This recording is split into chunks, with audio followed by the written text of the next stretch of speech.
ابو بکر صاحب خلافت قسم تمو ہسا کہ حضرت علیس خلافت اصل خلافت علیس تمو کہ حضرت علیس کے تمو خلافت اور تم بنے بڑے خلیفہ. لہذا ہم کہتے ہیں کہ پہلا خلیفہ تو ابو بکر تھا.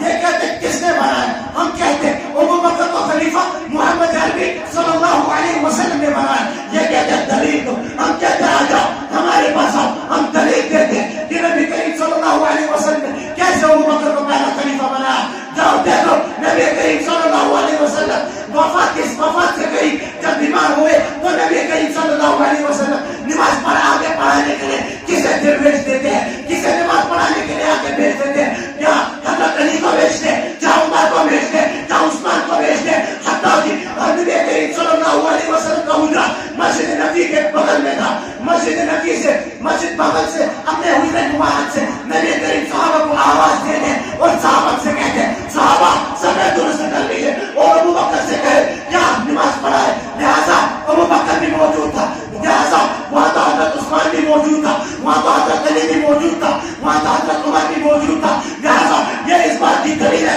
ان تینوں کے موجود ہونے کے باوجود نبی کریم صلی اللہ علیہ وسلم نے اپنا ممبر کسے حوالہ دیا, کس کے ذمہ دیا, کس کے ذمہ دیا, ابو بکر کے ذمہ دیا. لہذا اگر خلیفہ نہ بنانا ہوتا, اگر پہلا خلیفہ حضرت علی ہوتا تو پہلی نماز پڑھانے کا حکم حضرت علی کو ملتا.